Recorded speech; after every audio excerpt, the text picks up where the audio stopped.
So good evening all of you. आज के session में सभी का हार्दिक स्वागत है।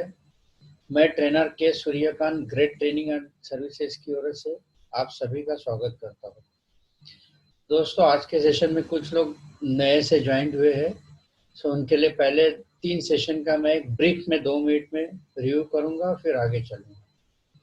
पहले सेशन में हमने सीखा था कि हमें इस कोरोना की महामारी से, लॉकडाउन की वजह जो हम घर में है, उस घर में बैठे हुए समय को हम किस तरह से इस्तेमाल करें। तो एक तो संयम, अपने आप पर, अपने मन पर संयम रखना है, कंट्रोल रखना है, इनसिक्योर फीलिंग से दूर रहना है और निगेटिव थॉट को अपने दिमाग में आने नहीं देना है, अपने आसपास आने नहीं देना। दूसरा है संकल्प, यानी ओथ्स, यानी प्रतिज्ञा। हमें प्रतिज्ञा करनी है कि हम इस परिस्थिति से बाहर निकलेंगे। अब बाहर कैसे निकलेंगे? तो तीसरा मुद्दा आता है स्वाध्याय, यानी सेल्फ स्टडी। इसके लिए खुद पे काम करना पड़ेगा, क्योंकि लॉकडाउन के बाद पता नहीं कि क्या होगा। पिछले 45 दिन से सारी दुनिया थम गई है, रुक गई एक जगह पर, सारे एक्टिविटी स्टॉप हो गए। सभी को एक डर लग गया है कि क्या होगा, मेरे जॉब का क्या होगा, मेरे सर्विस का क्या होगा। जो कंपनी के मालिक है वो सोच रहे कि मेरे कंपनी का क्या होगा। इसलिए कंपनी वही रहेगी, लोग वही रहेंगे, मालिक वही रहेंगे, हमारे कलीग्स, जूनियर सीनियर सभी लोग वही रहेंगे, लेकिन सबका एक दूसरे के प्रति देखने का नजरिया चेंज होगा। इसके लिए लॉकडाउन के बाद हम जब भी कंपनी में जाएंगे तो हमारी एक अलग पहचान होनी चाहिए। इसके लिए हमने एक सेकंड सेशन में एक वीडियो देखा था कि multi operations, multi machines, 1 operation और 1 पर्सन, यानी 10 मशीन के साथ एक ही ऑपरेशन एक आदमी चला रहा था। और वो चलाने के लिए क्या क्या जरूरी थी, तो 14 अलग अलग टाइप के सिस्टम्स उनमें इन्वॉल्व थी। उसमें से हम एक सिस्टम परसों हम सीखे 12-10 तारीख को, स्टैंडर्ड वर्क, जो पहला पॉइंट है। यानी कोई भी चीज़ को हमें इम्प्रूव करना है तो पहले स्टैंडर्ड वर्क बनाना पड़ेगा। कोई भी काम करना है तो उसके काम करने के तरीके को पहले समझना पड़ेगा, डॉक्यूमेंट करना पड़ेगा, उसको सेट करके स्टैंडर्ड करके वो स्मूथ फंक्शन में लेना है। वो पहला स्टेज है। और दूसरा स्टेज आता है जो आज हम सीखने वाले हैं, cycle stamp study.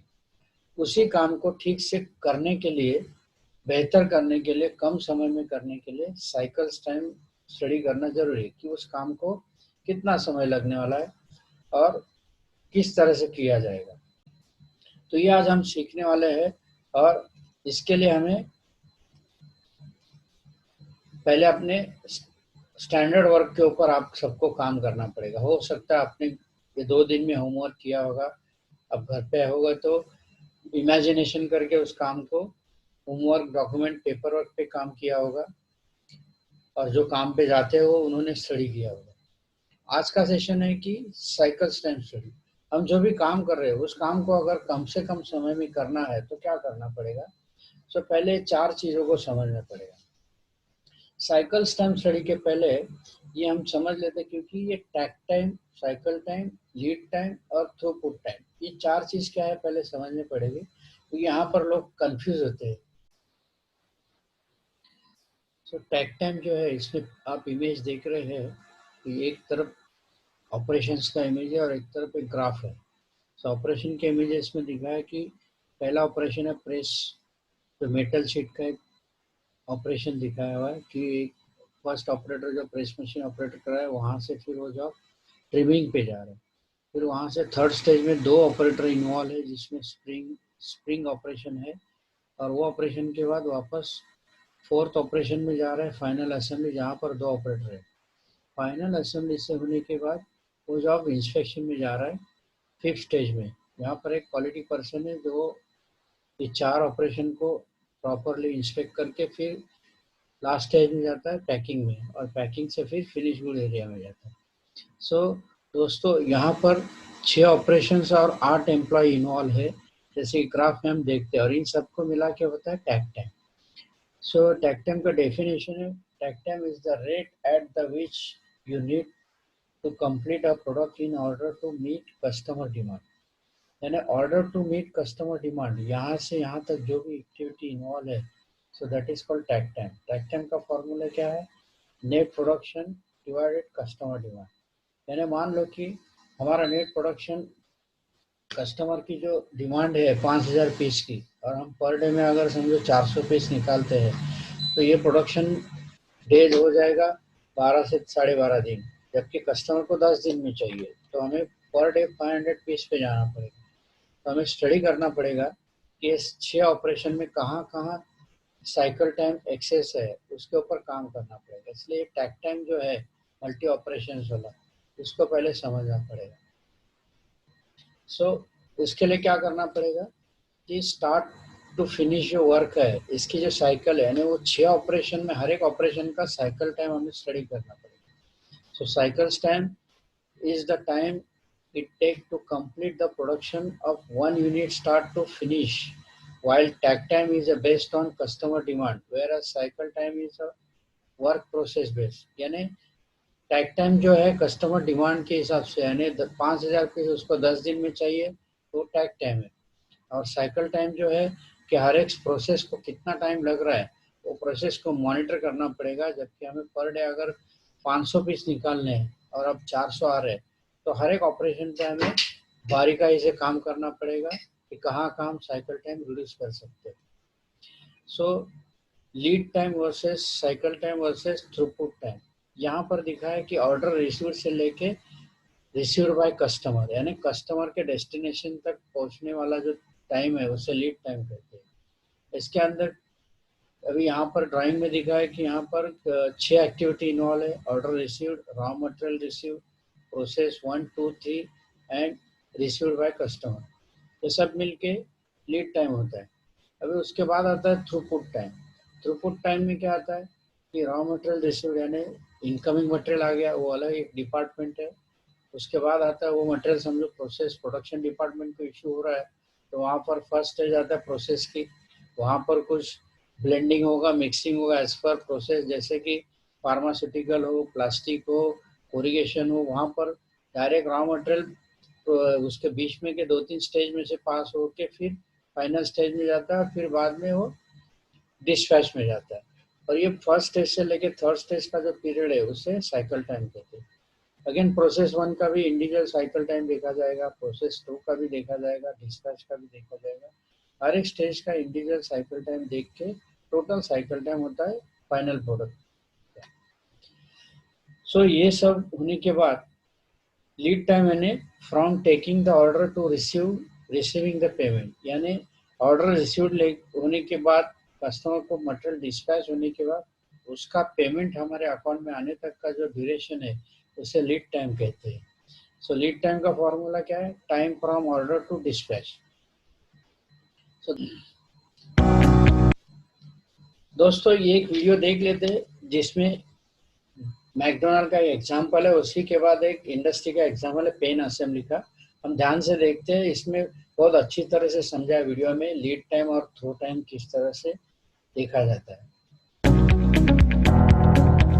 Hello together, my name is Martin and I'm going to explain you the term lead time on a simple level. So let's start with the example of McDonald's. At McDonald's, we start to measure the lead time the moment the customer places the customer request. So the customer request triggers the production order so that the cook of McDonald's can produce what he has to produce.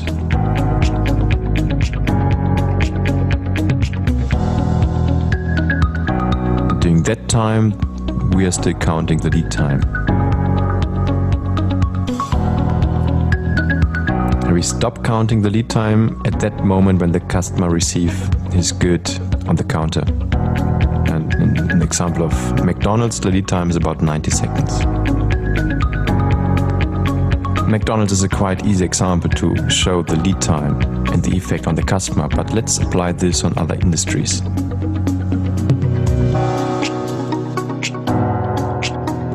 Like in the example of McDonald's, the customer orders products. So in industry, we call this the customer demand.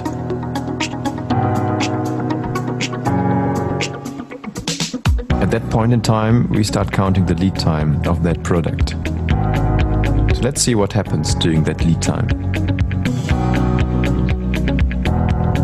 customer orders triggers internal processes to produce the product. Yeah? So first we have to bring all the parts to the assembly line.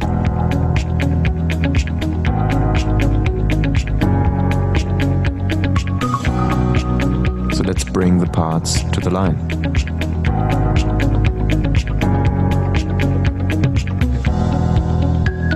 Then the product ordered has to be assembled. So let's assemble the product. Station 1.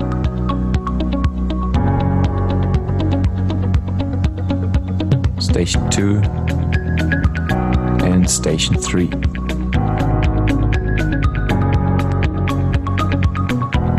So we stop counting the lead time the moment the customer receives the product.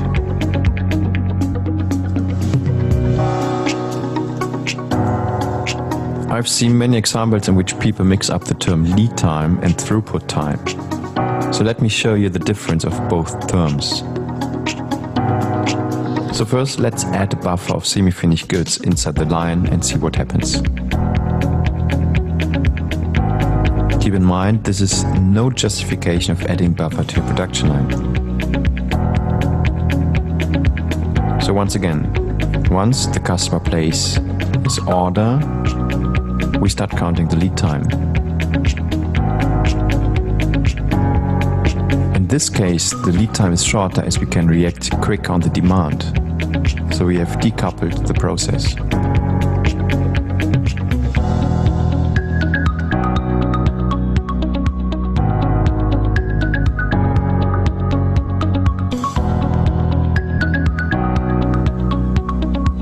But what is the difference of throughput time and lead time? To get that time of throughput time, we can mark a part in the box and measure the time it takes until the part leaves the plant.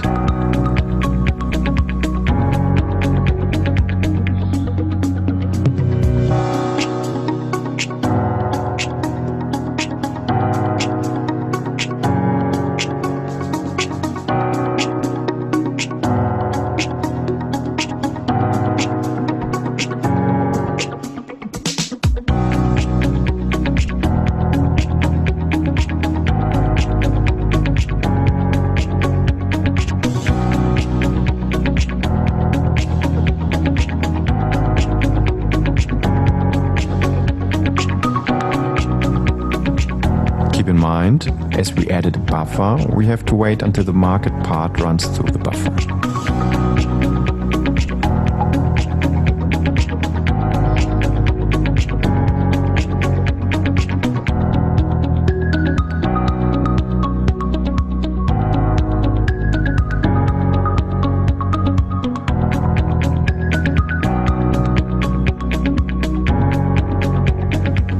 That is the throughput time. In many cases, lead time and throughput time is equal, in some not. Keep this in mind.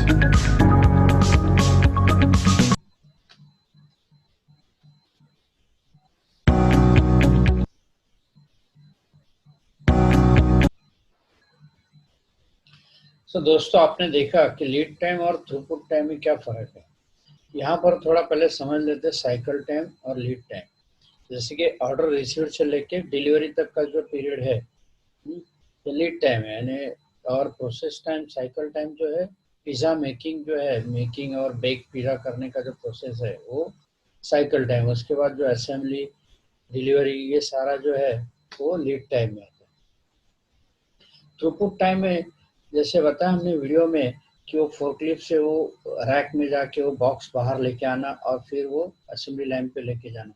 फिर उसके बाद उन्होंने कुछ add activity बीच में भी एक table add करके उसमें कुछ पेन मिक्स किए, वो एक रेड था और बाकी ब्लूज थे, जबकि असेंबली के लिए रेड चाहिए था, लेकिन वो सब ब्लूज बाजू में निकालने में जो टाइम गया है that is a move time हुआ, और वो मूव टाइम की वजह से वो टोटल थ्रूपुट टाइम जो है बढ़ गया। तो यहाँ पर उन्होंने अच्छी तरह से समझाया कि वह लीड टाइम और थ्रूपुट दोनों अलग चीज़ है। लीड टाइम में स्टार्ट टू एंड तक का सारा एक्टिविटी आता है, जबकि थ्रूपुट टाइम में ये process time, inspection time, move time और क्यू टाइम। तो उन्होंने वीडियो में ऐसे मूव टाइम बताया कि अब एक कुछ नॉन वैलिडेशन एक्टिविटी वहाँ पर आ गया, यानी आदमी ने गलती किया, एक ही बॉक्स में दो टाइप के प्रोडक्ट ऐड किए और वो सॉर्टिंग करके निकालने में, असेंबली करके कस्टमर को देने में का जो टाइम है वो बढ़ गया। इसकी वजह से थ्रूपुट टाइम बढ़ गया।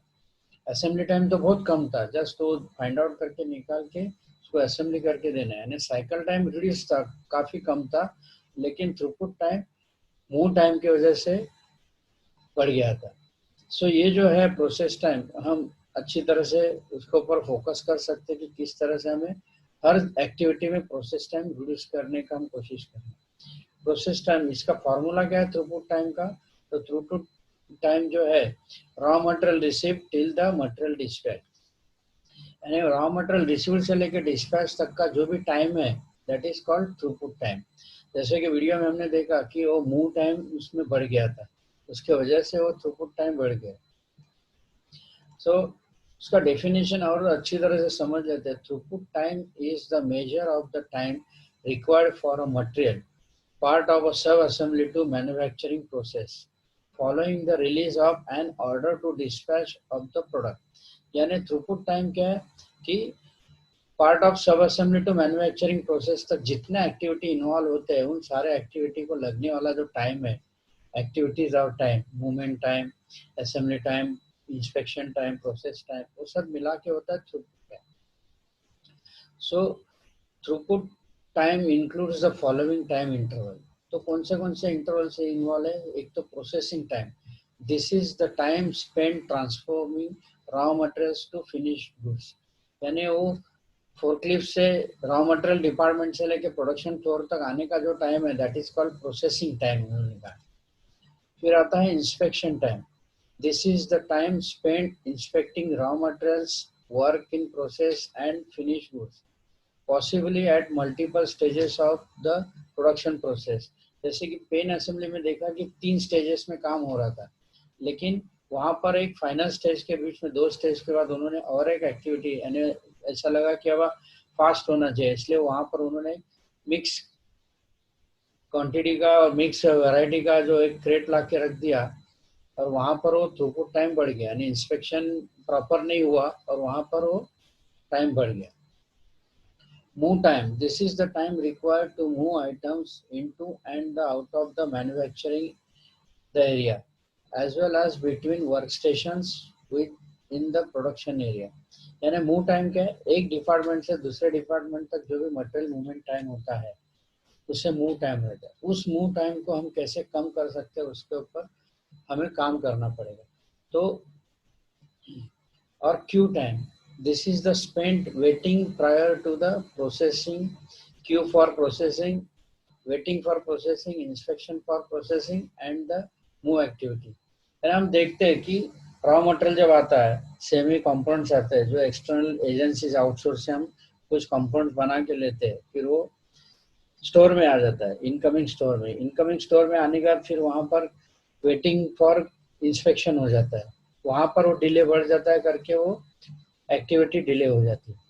अगेन फिर वो इंस्पेक्शन होने के बाद वहाँ से फिर प्रोडक्शन डिपार्टमेंट में जाना, उसके बीच में इन्वॉल्व होने वाली जो एक्टिविटीज है, अप्रूवल है, वो जो टाइम है उसे मिनिमाइज करना पड़ेगा। इंस्पेक्शन टाइम और processing time, move time, Q time, ये चारों एक्टिविटी मिला के जो होता है थ्रूपुट टाइम। सो ये जो है यहाँ पर काफ़ी सारे लोग इन्वॉल्व होते हैं और उसको हम कैसे मिनिमाइज कर सकते हैं थ्रूपुट टाइम को, वो हमारा सबका टीम वर्क का रोल रहेगा उसमें। सेम जो है यहाँ पर फिर से मैं बता रहा हूँ कि process time, inspection time, move time और क्यू टाइम ये थ्रूपुट टाइम है, और इंस्पेक्शन प्रोसेस जो टाइम है वो साइकिल टाइम है। तो साइकिल टाइम हम मशीन ओरिएंटेड होने के कारण उसके ऊपर हम अच्छी तरह से काम कर सकते हैं, लेकिन नॉन वैल्यू एडेड टाइम जो है, waiting time, inspection time, move time और क्यू टाइम, यहाँ पर सारे टीम का रोल है और जहाँ जहाँ इम्प्रूव कर सकते हैं। अगेन पॉइंट नंबर 1 जो स्टैंडर्ड वर्क, वो यहाँ पर ज़्यादा काम करना पड़ेगा और मिनिमाइज कर सकते हैं जो टाइम है वो। थ्रूपुट टाइम का formula raw material receive till the material dispatch. So how to measure this? अब ये चारों टाइम मेजर कैसे कर सकते हैं? तो टैग टाइम जो है वो मेजर नहीं कर सकते क्योंकि उसमें अलग अलग डिपार्टमेंट के एक्टिविटीज इन्वॉल्व है, सो वो हम मेजर नहीं कर सकते। मेजर हम क्या कर सकते हैं, साइकिल टाइम, लीड टाइम और थ्रूपुट टाइम। या तो यहाँ इन सब में क्या होता है कि मशीन इन्वॉल्व है, अदरवाइज हम स्टॉप वॉच से भी यूज कर सकते हैं, काउंट कर सकते हैं कि कहाँ कहाँ टाइम डिले हो रहा है, उस टाइम को हम मिनिमाइज करने के लिए कोशिश कर सकते हैं। ये वीडियो हमने सेकंड सेशन में देखा था कि वह मल्टी ऑपरेशंस सेम प्रोसेस और one person, multi machine same process one person जो है, तो इसमें क्या आता था कि स्टैंडर्ड वर्क डिफाइन हुआ है, साइकिल्स टाइम स्टडी करके कि एक मशीन पे कितना टाइम जा रहा है एक प्रोसेस बनाने में, उसको काउंट करने के बाद फिर वो स्टार्ट टू एंड तक सारे एक्टिविटी, यानी यहाँ पर देखेगा तो थ्रूपुट टाइम जो क्या है कि डिलीवरी से लेके फाइनल प्रोसेस तक का जो टाइम है वो उसमें काउंट किया गया है। Again takt time, cycle time, lead time और थ्रूपुट टाइम, ये चारों को हमें अपने ऑर्गेनाइजेशन में ठीक से समझना पड़ेगा।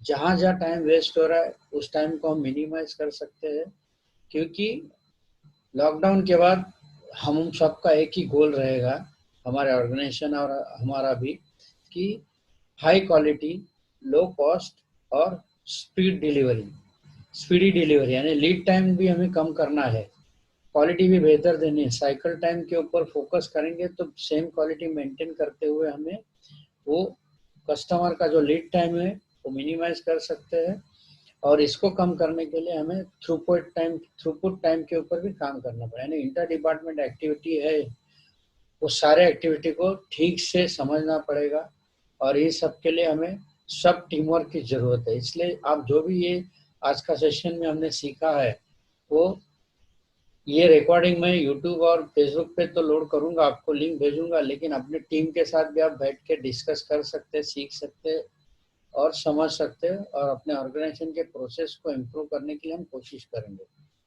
So thank you very much. अब जो हमने पहला जो स्टैंडर्ड वर्क सीखा है उसी के बाद का ये साइकिल टाइम स्टडी है। अब थर्ड आता है लेआउट, जो हम ये सेशन लेने जा रहे हैं 16 मई को शनिवार के दिन रात को 8 बजे। उसके पहले 15 तारीख को एक मोटिवेशनल सेशन रहेगा सेम समय पर, आप सभी को लिंक भेजा जाएगी, आपके सारे टीम को भी आप उसमें इन्वॉल्व कर सकते हैं, उन सबको मोटिवेट करना है ताकि आगे आने वाले दिन में हम अपने जॉब को और कंपनी को सस्टेन करने के लिए हम सबकी इन्वॉल्वमेंट और कोशिश होनी चाहिए। So once again thanks to all of you. Next session Saturday 16 May 2020। Have a nice day, goodbye. घर पे रहो, सुरक्षित रहो, सोशल डिस्टेंस मेंटेन करो, और अपने आप को और अपने परिवार को भी सैनिटाइज में करते रहो। Thank you.